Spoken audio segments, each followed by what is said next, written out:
So beta, in today's session we are going to start a new chapter, that is a variable. As per discussion with you all, that already this chapter was started by the Rahul sir, na? Yes, sir.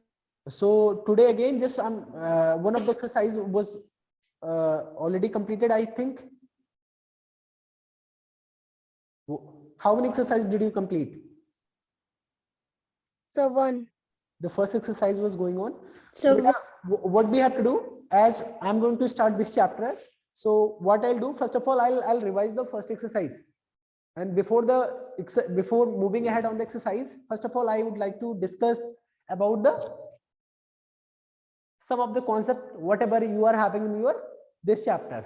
तो कुछ जो concepts होंगे उसको हम लोग discuss करेंगे और पहले एक्सरसाइज के क्वेश्चंस को भी डिस्कस करेंगे. अगर आप लोगों ने ऑलरेडी पढ़ा है, जैसा कि आप ही लोग बता रहे हैं, तो आप लोग क्वेश्चन के आंसर भी देंगे और फिर उसके बाद हम लोग आगे के एक्सरसाइजेस को सॉल्व करेंगे.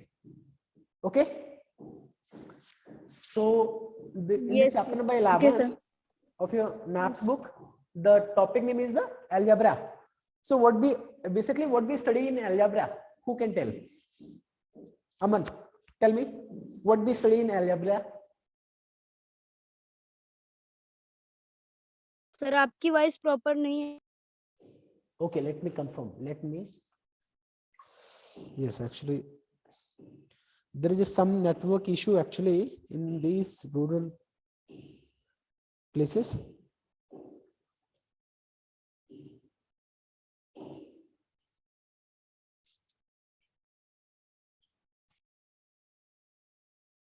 Now I hope कि आवाज आपको प्रॉपर्ली जाने लगी होगी. हाँ, just I was asking that कि just I want to know that कि what do we study in algebra? Who can tell? Aman, you have to tell what we study in algebra. Sir, we study in algebra about the formulas that we use in our real life. As already mentioned into your book, algebra is a powerful tool that helps us to generalize various phenomena of the real world. For example, the formula for the area of the rectangle is algebraic in the nature and is applicable to any rectangle. Algebra also helps us study other subjects like physics, social science, computer science and medicine. कहने का मतलब यह है कि जो आप कहीं ना कहीं कुछ वेरिएबल नाम सुना होगा, वेरिएबल वर्ड आपने सुना होगा. Yes. तो वेरिएबल का एक्चुअल में वेरिएबल को आपका कैसे उसको रियलिस्टिक से कैसे हम रिलेट करेंगे, जो आपका रियल लाइफ में जो हमारे एप्लीकेशंस आते हैं, हम रियल लाइफ जो प्रॉब्लम्स आती हैं उसमें वेरिएबल्स का यूज करते हुए हम कैसे प्रॉब्लम को सॉल्व करेंगे. Specially we would be studying all those things in algebra. For the example, आप लोगों ने एरिया निकालना सीखा ही है. अगर किसी रूम में कितनी टाइल्स लगेगी, अगर हमें ये पता करना हो तो उस रूम का जो एरिया होगा उतने ही एरिया के बराबर की टाइल भी तो लगेगी. Yes. Let's say if you are having a room like this, if you are having room like this, और इसमें अगर आपको टाइल बिछाना है, टाइल आपके पास है, टाइल भी ये आपका रेक्टेंगल शेप में है या स्क्वायर शेप में है. मैंने वैसे जल्दबाजी में बना दिया, लगभग स्क्वायर जैसा दिख रहा है. एग्जैक्टली नहीं है बट है स्क्वायर जैसा ना. Yes. मान लीजिए मेरे पास कोई टाइल है, टाइल भी मैं स्क्वायर शेप में ले रहा हूं और इसकी साइज है 1,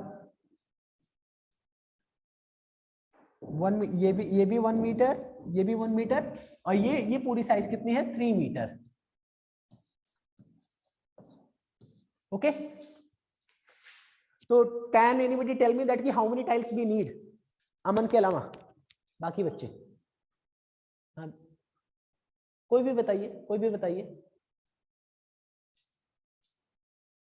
total how many tiles we need? To for this particular room. अच्छा, इस रूम का एरिया कितना होगा ये तो निकाल सकते हैं, कितना होगा अस्मित? Yes sir. बताइए। सर 9 मीटर, 9 मीटर मीटर होगा? गलत है। सौरभ कनौज जी आप बताइए। Sir 9 metre. ये भी गलत बता रहे हैं, ये भी गलत बता रहे हैं। कौन सही बताएगा? अस्मित यदुवंशी तो गलत बता ही थे, और बाकी बच्चे कनेक्ट हो रहे हैं फिर छूट जा रहे हैं, नेटवर्क इश्यूज है। अमन वर्मा आप बताइए। Sir 9 meter square. Yes, it is the correct answer actually. जब आप लेंथ इंटू ब्रेथ है ना, तो 3 meter into 3 meter equal to 3 3 जा 9 मीटर स्क्वायर। तो 9 मीटर और 9 मीटर स्क्वायर में आपको डिफरेंस ही नहीं पता। अगर 9 मीटर लिखेंगे तो 100% आपका आंसर रॉन्ग है, गलत है, और उसको गलत ही कहा जाएगा। समझ में आया? यस। जिन लोगों ने गलत किया था उनको समझ में आया, या वो भी शांति रह गए? Yes sir. Yes sir. तो इसका एरिया कितना है? 9 मीटर स्क्वायर। तो यानी आपको इसमें कितनी टाइल्स बिछाना है 9 मीटर स्क्वायर के बराबर? तो जरा ये मान लीजिए टाइल आपकी इतनी बड़ी है, और इस टाइल का एरिया कितना है जरा बताइए।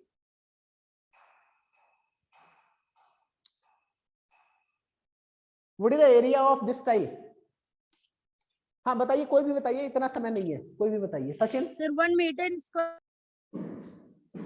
सभी 1 मीटर स्क्वायर। जैसे पूछो सब पे सब बता दो, कोई जरूरी नहीं कि सिर्फ एक बताएं, मुझे पता तो चलेगा कि हाँ कई सारे बच्चों को आता है।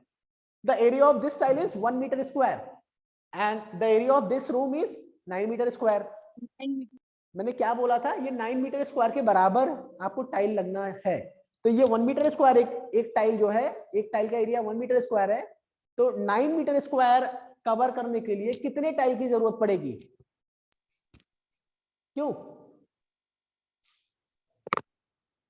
सौरभ कनौज जी आप बताइए। Sir 9 tiles.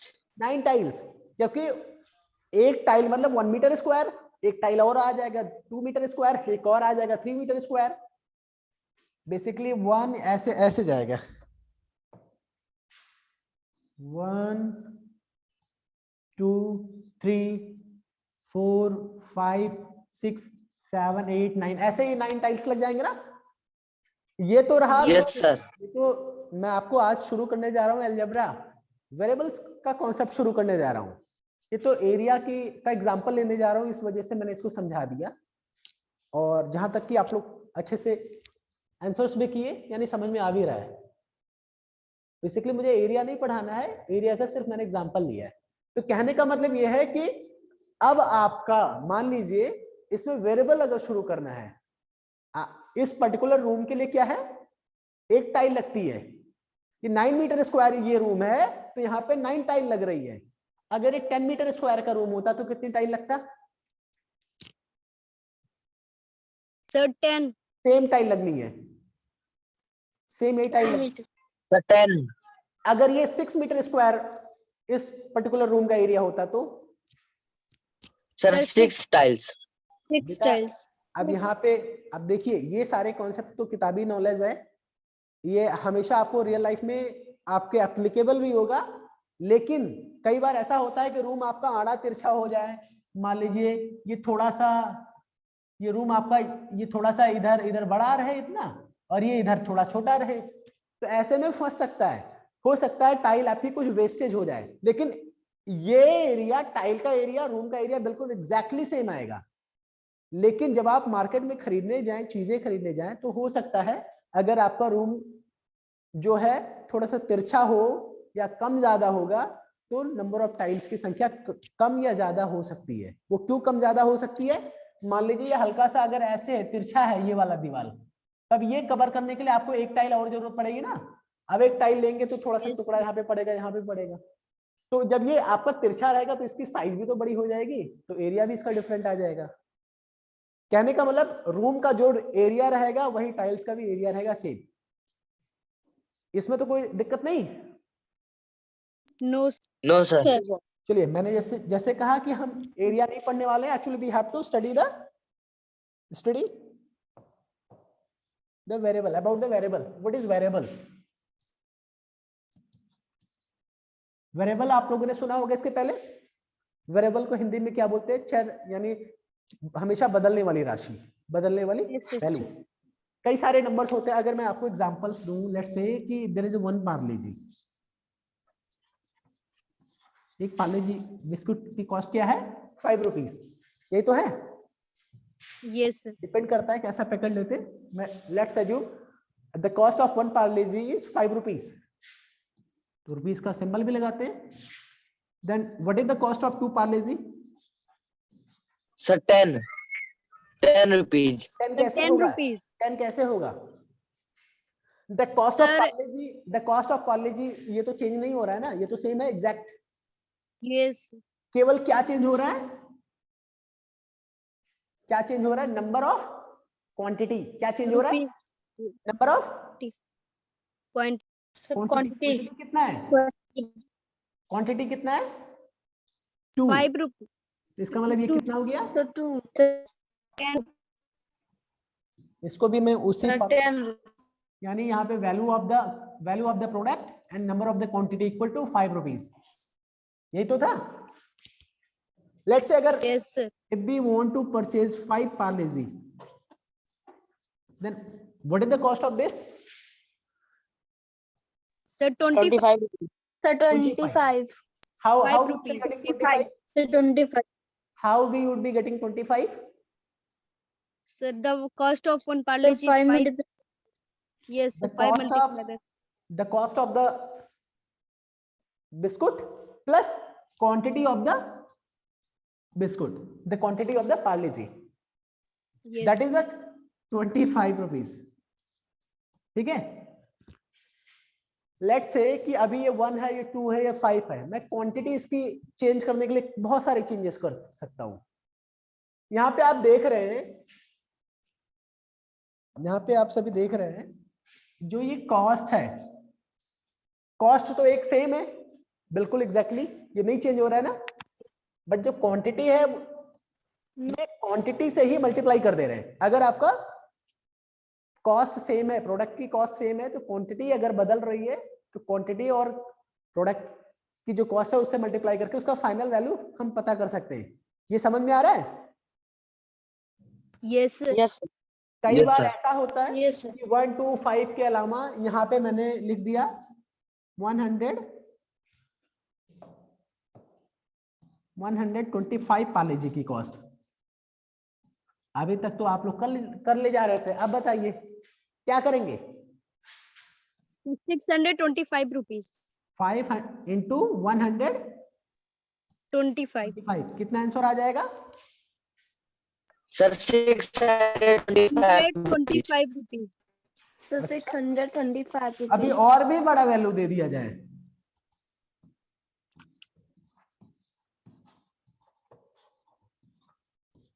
अब इसको डायरेक्टली तो नहीं निकाल पाएंगे ना, मल्टीप्लाई करना पड़ेगा। Yes, sir. तो क्या 5 से इसी को मल्टीप्लाई कर देंगे? यही तो करेंगे। Sir. चलिए, मल्टीप्लाई करने में समय हमें नहीं खराब करना है। कहने का मतलब यह है कि अगर 125 के जगह पे यहाँ पे मैंने लिख दिया n पार्ले-जी की कॉस्ट, तो ये तो सेम है ना। Yes, sir. 5 pen. जो ये है Sir, ये five- तो सेम ही रहेगा, जो कॉस्ट है वो तो सेम ही है। अब क्वांटिटी Yes, से sir. मल्टीप्लाई कर दे रहे थे, तो अभी क्वांटिटी कितना Yes, है? n। Quantity N. कितना माना गया है? n। And तो इसकी क्वांटिटी से मल्टीप्लाई करेंगे तो कितना आंसर आ जाएगा? 5 into n equal to 5 pen. 5 pen. ये n Sir, क्या 5 है? n.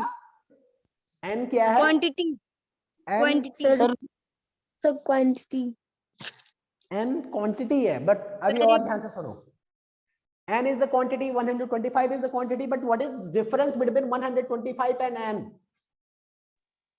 Sir, हमें n की वैल्यू नहीं पता, पर 125 का पता. 125 इज द, मतलब ये तो आपके सामने वैल्यू ही है, 5 तो आपको एग्जैक्ट वैल्यू पता है, but actually we are not having the exact figure of n। n जब हमें एग्जैक्ट नंबर या जब एग्जैक्ट वैल्यू ना पता हो, तो उसको इंग्लिश के अल्फाबेट, किसी भी अल्फाबेट से हम डिनोट कर लेते हैं और मान लेते हैं, यानी उसको एज्यूम कर लेते हैं, और बाद में उसके आंसर्स भी कई बार, उसके वैल्यू भी बाद में फाइंड आउट करते हैं। तो एक ये इसी को बोलते हैं वेरिएबल, जिसकी वैल्यू चेंज होती हो, जिसका कोई एग्जैक्ट वैल्यू ना पता हो। जब वैल्यू हमें किसी का ना पता हो तो, और बगैर उसके कोई काम ना चल रहा हो, तो क्या बोलेंगे, तो उस क्वांटिटी को यानी उस वैल्यू को क्या मान लेंगे, वेरिएबल।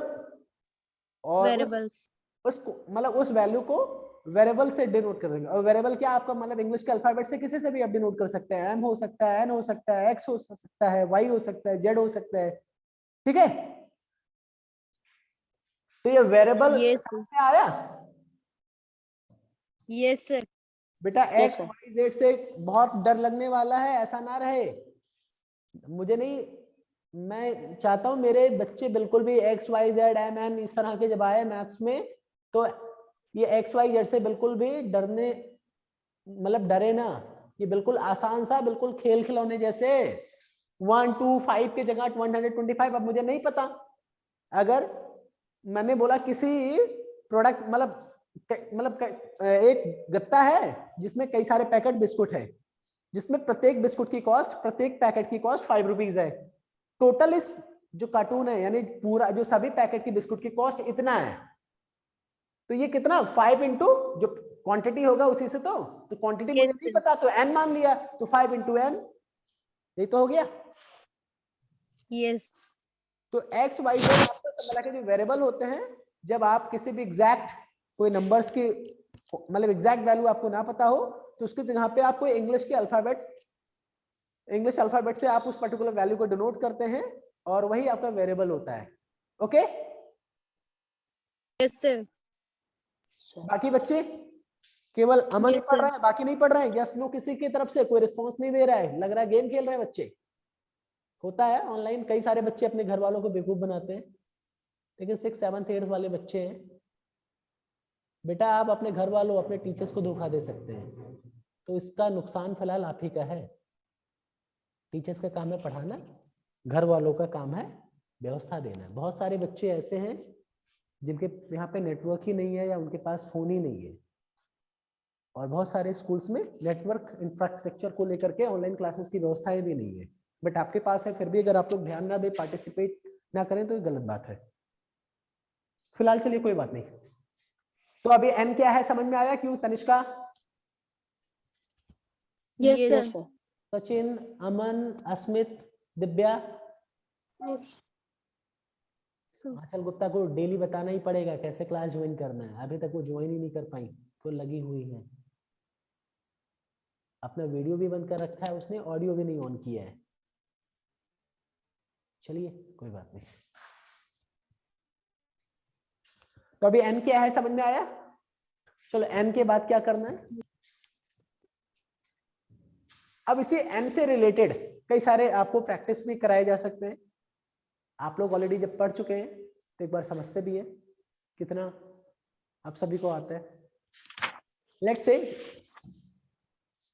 जो कॉन्सेप्ट अभी सिखाया गया वेरिएबल का, सिर्फ उसी पे ही बेस्ड ही पूरा पहला एक्सरसाइज है। तो एक बार पढ़ करके एक बार फिर से रिवाइज करते हैं। क्या है? Write a mathematical statement for each of the following cases. आपको मैथमेटिकल स्टेटमेंट फाइंड आउट करना है। बेटा लेट मी कंफर्म दैट कि whether it is visible to you all और नॉट। ये आप लोग को प्रॉपर्ली दिखाई पड़ रहा है, पढ़ने योग्य है? Yes, sir. हाँ, थोड़ा सा इसको स्कैन किया गया है तो मुझे लग रहा है कि इसकी साइज बहुत कम कर दी गई है, कंप्रेस कर दिया गया है, इसीलिए जो टेक्स्ट है वो फट रहा है, थोड़ा सा ब्लर हो रहा है। बट चलिए ठीक है, अगर आपको प्रॉपर्ली दिख रहा है तो मैं भी देख पा रहा हूँ। Read the first question, question number 8। Asmit आपको पढ़ना है। There are 20 books in each shelf of a library. Find the total number of books in the library, considering the number of shelf to be n. बेटा यहाँ पे self मतलब समझते हैं? कितने सारे बच्चे सेल्फ मीन समझ रहे हैं? Yes, sir. Yes.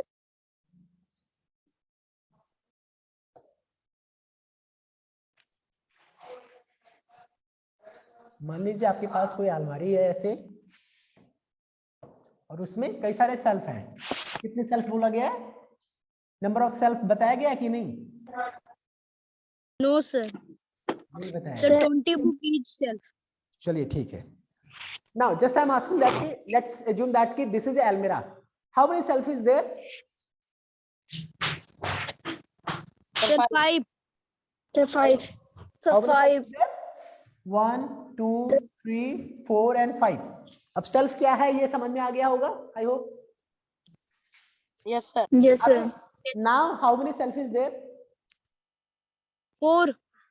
Sir, 4. Sir, 4. 4. 1, 2, 3 and 4. अब सेल्फ क्या है समझ में आ गया होगा, I hope. Yes. Yes, sir. Clear हो गया होगा। Now come to the question. There are 20 books in each shelf of a library. What is written here? There are 20 books in each shelf of a library. What does it mean? Tanishka, what do you understand by this line? Sir, एक library में 20 एक self में 20 books हैं। क्या है, फिर से बोलिए जरा। सर एक लाइब्रेरी में हर एक सेल्फ में 20 बुक्स रखे हैं। अच्छा चलिए ठीक है, मान लीजिए ये आपका अलमीरा है, यहाँ पे 20 बुक्स, ये 20 बुक्स यहाँ पे रख दिया मैंने। क्या ये सही है? वो लाइन के हिसाब से क्या मैंने ये सही ड्रॉ किया है या और भी होना चाहिए?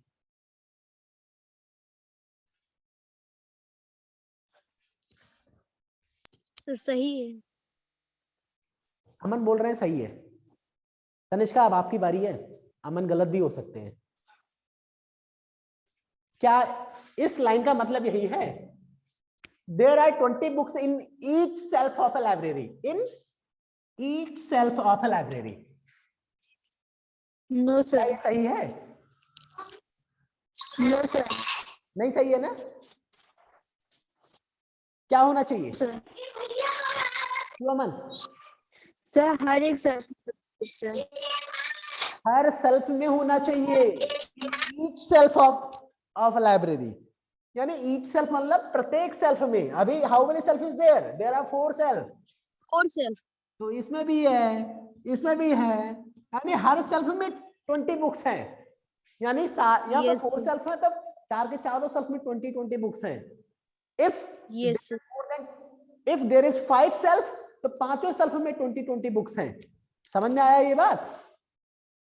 Yes sir. Yes, sir.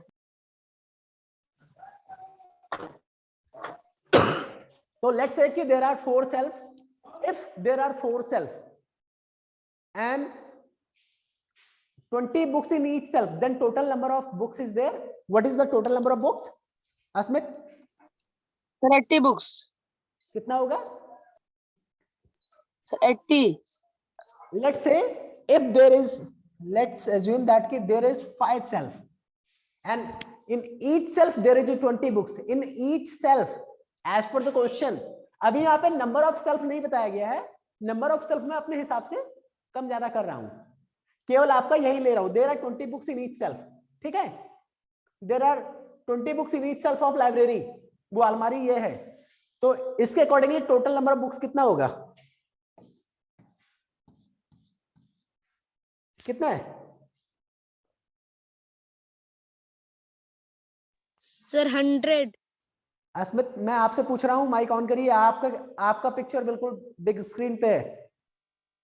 Sir, 20. Sir, 100. 100 books.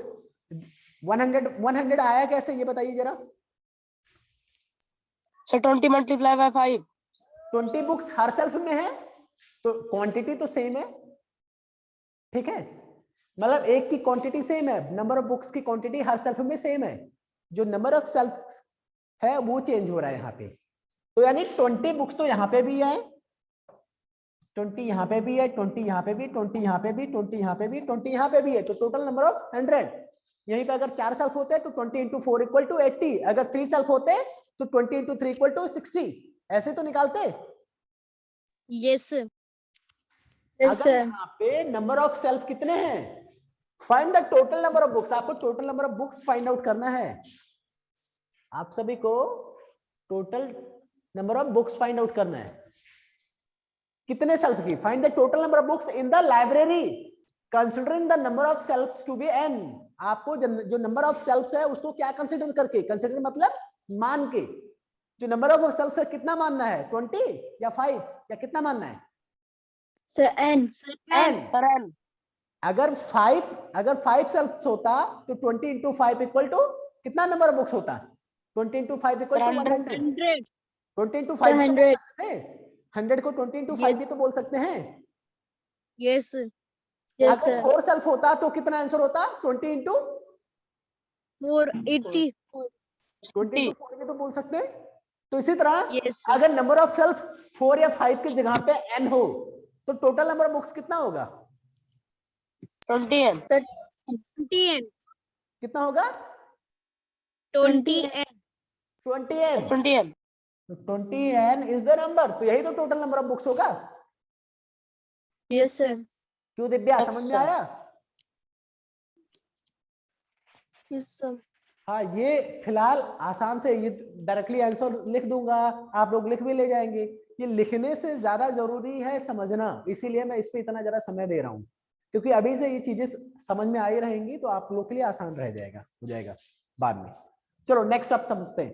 Rakesh ceps, जरा इसको पढ़िए, दिव्या आप ही पढ़िए जल्दी से, 10 मिनट और बचे आपके क्लास के। Rakesh saves 5 rupees each day. Find his total saving in X days. Rakesh saves, Divya अपना माइक ऑन रखिए। Rakesh saves 5 rupees each day, इसका मतलब क्या हुआ? सर राकेश 5 रुपए हर दिन बचाता है। प्रत्येक दिन। अगर वो 2 दिन काम करता है तो कितना पैसा बचाएगा? सर्टेन। कितना? 10. दिव्या से भी पूछ रहा हूँ, बाकी लोग बाकी लोग शांत रहे।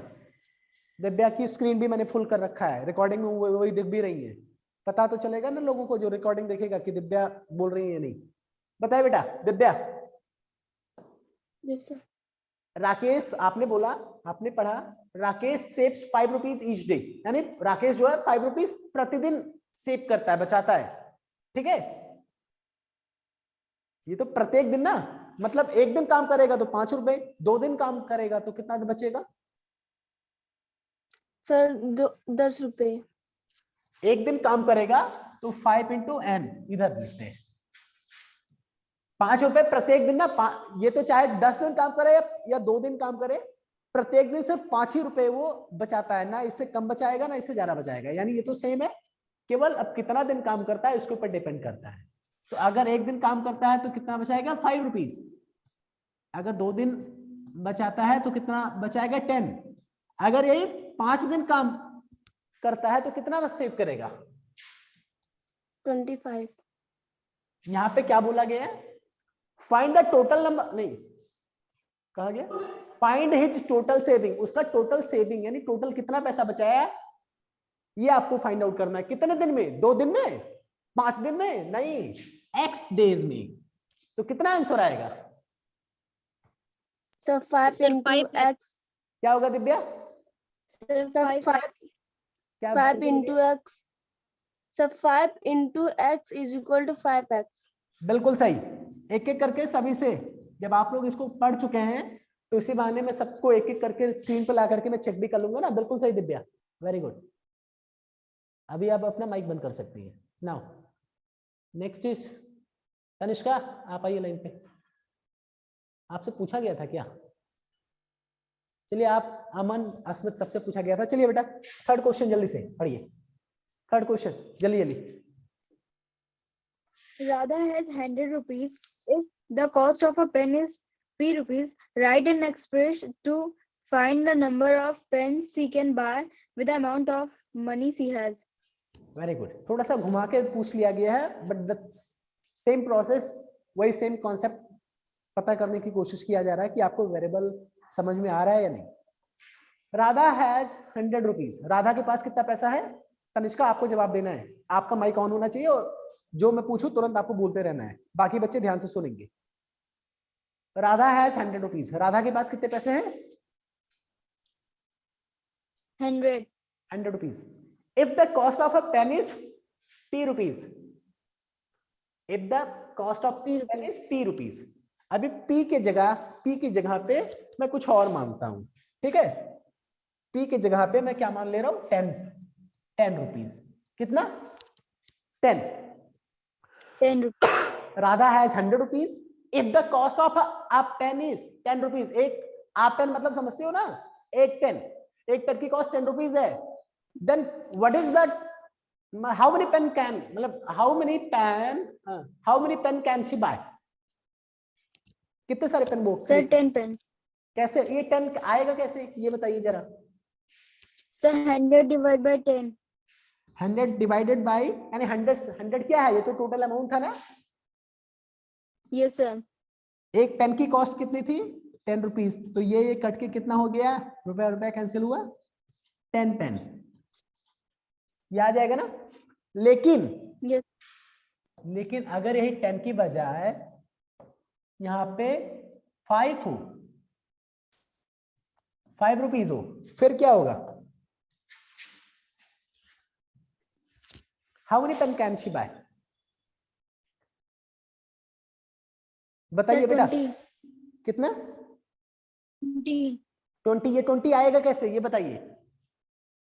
Sir, 100 divided by 5. 100 divided bye 5. 5, आप 20 बोले या 100 डिवाइडेड बाय 5 या 100 बाय 5 बोले, बात तो एक ही है ना। Yes, sir.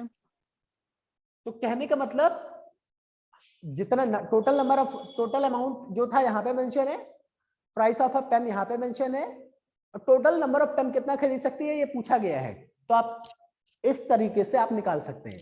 लेकिन number of the cost of pen जो है आपके बुक में वो 5 रुपीज 10 रुपीज ना देकर के क्या दिया है, 5। Sir, So how many pen can you buy with this cost? On this cost, how sir, many pen, 100 by P. how many pens can you buy on this cost?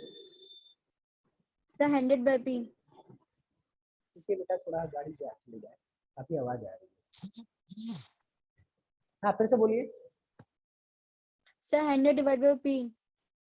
फिर से बोलिए। Sir, 100 by P. 100 Divided by P. 100 divided by P, यानी 100 divided by total the cost of the pen, the cost of pen is P। तो कितना खरीद सकती है, इसी को सॉल्व करेंगे वही आंसर आ जाएगा।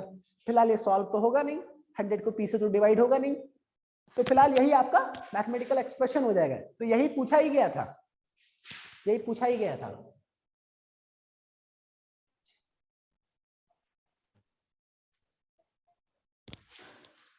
Radha has 100 rupees. If the cost of a pen is P rupees, write an expression to find the number of pens she can buy with the amount of money she has. So total amount, what amount she is having? 100 rupees. What is the cost of a pen? P rupees. So total number of pen, how many pen can anybody buy? Total amount, whatever she is having, divided by the cost of a pen. जब इसको solve करेंगे तो हमें यहाँ पे total number of pen पता चल जाएगा, है कि नहीं? Yes, sir. यहाँ तक Yes, समझ में sir. आया सभी को? अब हमें Yes, तो sir. ये Yes, sir. पता नहीं है ये P क्या हो सकता है। P अगर 4 होगा, P का मतलब यानी P की वैल्यू अगर 4 होगी तो कितना पेन खरीद सकता है? 400 अपॉन, अगर P इक्वल टू कोई बता दे P की 4 है, तो P इक्वल टू 4 है, यानी एक